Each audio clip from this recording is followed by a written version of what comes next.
আবারও স্বাগত। ২১শে বিজনেসের সঙ্গে আছি মহিমা পলি। রাজস্ব আদায়ে রেকর্ড ঘাটতির আশঙ্কা করা হচ্ছে। চলতি অর্থ বছরের প্রথম ৯ মাস অর্থাৎ জুলাই মার্চ সময় রাজস্ব আদায়ে ঘাটতি দাঁড়িয়েছে প্রায় ৯৮,০০০ কোটি টাকা। এই ঘাটতি গত অর্থ বছরের পুরো সময়ের চেয়েও ৫,৩৬৪ কোটি টাকা বেশি। গত অর্থ বছরে রাজস্ব ঘাটতি ছিল ৯২,৬২৬ কোটি টাকা।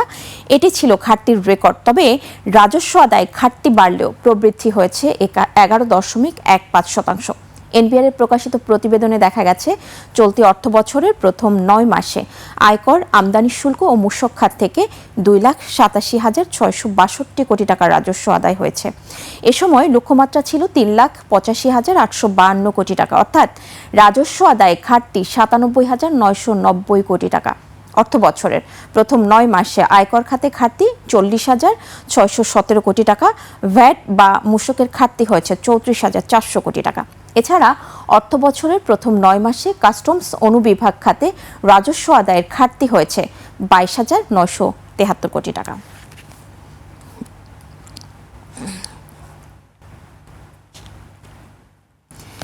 রেমিটেন্সে ঊর্ধ্বমুখী প্রবণতা অব্যাহত রয়েছে। চলতি মাসের প্রথম ২০ দিনেই প্রবাসীরা দেশে পাঠিয়েছেন প্রায় ২২২ কোটি মার্কিন ডলার, যা বাংলাদেশি মুদ্রায় প্রায় ২৭,২৬০ কোটি টাকা। বাংলাদেশ ব্যাংকের তথ্য বলছে, প্রবাসীরা চলতি এপ্রিল মাসের প্রথম ২০ দিনে রেমিটেন্স পাঠিয়েছেন ২২১ কোটি ৭০ লাখ মার্কিন ডলার, যা গত বছরের একই সময়ের তুলনায় প্রায় ১৭.৯০% বেশি। দৈনিক গড় রেমিটেন্স এসেছে ১১ কোটি ৯ লাখ ডলার।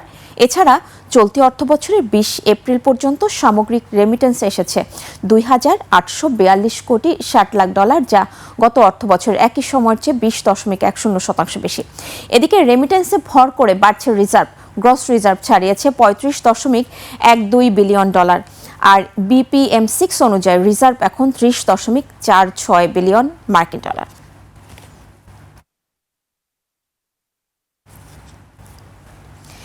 দেশজুড়ে জ্বালানি তেলের সরবরাহ সংকটে ফিলিং স্টেশনগুলোতে পেট্রোল, অকটেন ও ডিজেল পেতে চরম দুর্ভোগ পোহাতে হচ্ছে জনসাধারণ, পরিবহন চালক ও কৃষকদের।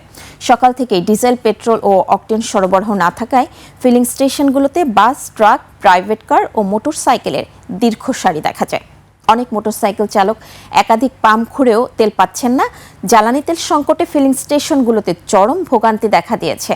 সরবরাহ অনিয়মিত থাকায় অধিকাংশ স্টেশনে তেল না পেয়ে ঘন্টার পর ঘন্টা অপেক্ষা করেও চালকরা ফিরছেন খালি হাতে। অনেক ক্ষেত্রে ২০০ থেকে ৩০০ টাকার বেশি তেল দেয়া হচ্ছে না। এতে পরিবহন ও কৃষি কার্যক্রম মারাত্মকভাবে ব্যাহত হচ্ছে।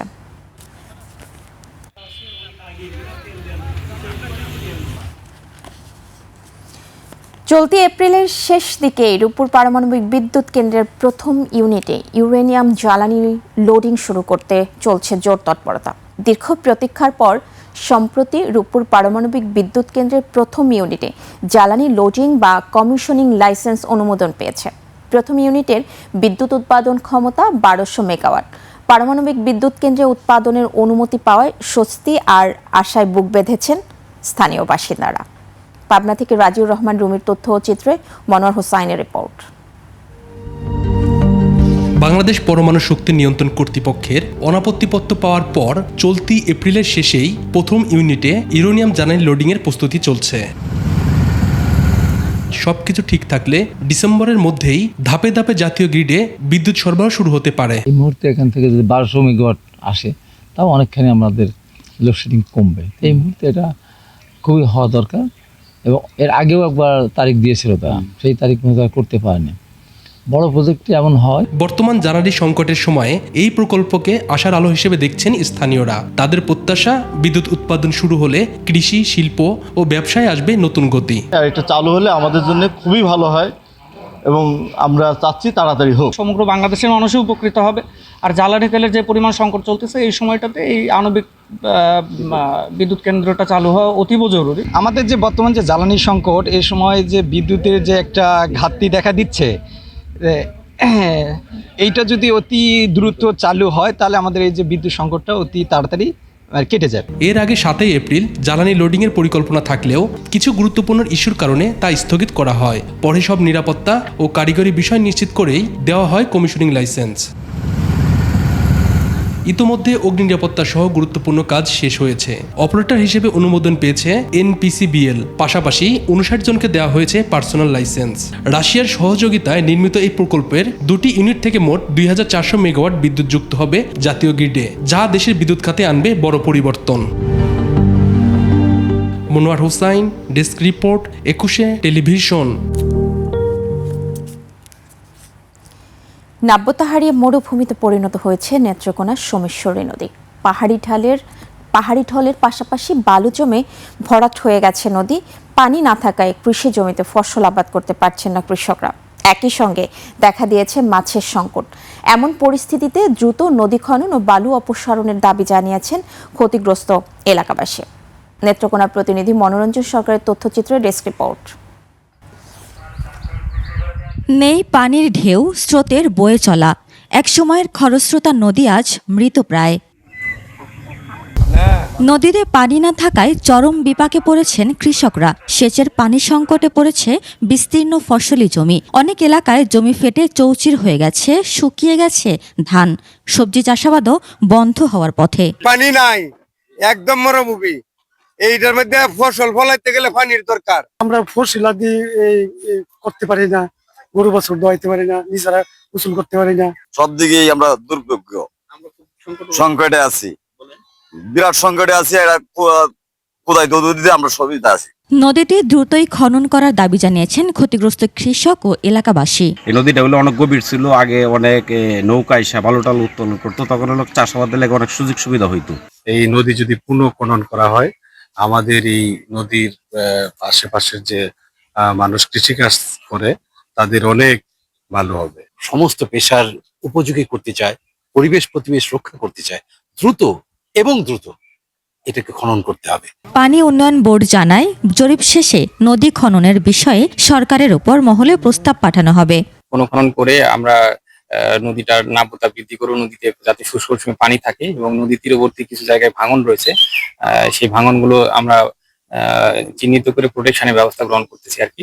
নদী বাঁচলে বাঁচবে কৃষি, ফিরবে জীবিকার স্বস্তি। তাই সোমেশ্বরীকে ফিরিয়ে আনতে সময়োপযোগী উদ্যোগের প্রত্যাশা এলাকাবাসীর। উপমা রায়, ডেস্ক রিপোর্ট, 21 টেলিভিশন।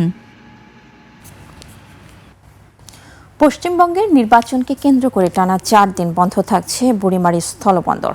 পশ্চিমবঙ্গের কোচবিহার জেলার নির্বাচনের কারণে ভারতের চ্যাংড়াবান্ধা স্থলবন্দর মঙ্গলবার 21 এপ্রিল থেকে বৃহস্পতিবার 23 এপ্রিল পর্যন্ত 3 দিন বন্ধ থাকবে। তবে বাণিজ্যিক কার্যক্রম বন্ধ থাকলেও জরুরি চিকিৎসা সংক্রান্ত ভিসাধারী যাত্রী ও ভারতীয় নাগরিকদের জন্য সীমিত পরিসরে যাতায়াতের সুযোগ উন্মুক্ত রাখা হয়েছে। ভারতের নির্বাচন কমিশনের নির্দেশনা অনুযায়ী নির্বাচনকালীন নিরাপত্তা নিশ্চিত করতে সীমান্ত এলাকায় কড়াকড়ি ও চলাচল কঠোর নিয়ন্ত্রণ আরোপ করেছে কোচবিহার জেলা প্রশাসন।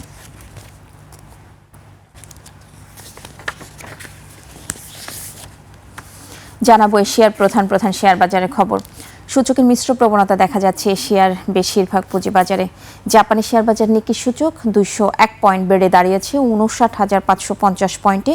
কমেছে হংকংয়ের শেয়ার বাজার হ্যাংসেং এর সূচক 352 পয়েন্ট কমে অবস্থান করছে 26,135 পয়েন্টে। কমেছে সিঙ্গাপুর এসটিআই এর সূচক, এটি 21 পয়েন্ট কমে অবস্থান করছে 4,099 পয়েন্টে।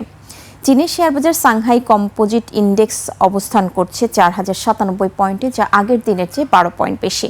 বোম্বের সেন্সেক্স 30 ইন্ডেক্সকে দেখা যাচ্ছে নিম্নমুখী প্রবণতায়। সেন্সেক্সের সূচক 543 পয়েন্ট কমে অবস্থান করছে 78,729 পয়েন্টে। বেড়েছে থাইল্যান্ডের থাই স্টক এক্সচেঞ্জের সূচক, এটি 1 পয়েন্ট বেড়ে অবস্থান করছে 1,483 পয়েন্টে। দর্শক, নিচ্ছি ছোট্ট একটা বিরতির পর হামদর্দ ল্যাবরেটরিজ ওয়াকফ বাংলাদেশের বাণিজ্যিক ও জনকল্যাণমূলক কার্যক্রম নিয়ে আমরা কথা বলবো হামদর্দ ল্যাবরেটরিজ ওয়াকফ বাংলাদেশের সিনিয়র পরিচালক মার্কেটিং অ্যান্ড সেলস এবং পরিচালনা ও উন্নয়ন অধ্যাপক কামরুন নাহার হারুনের সঙ্গে। ততক্ষণ সঙ্গেই থাকুন।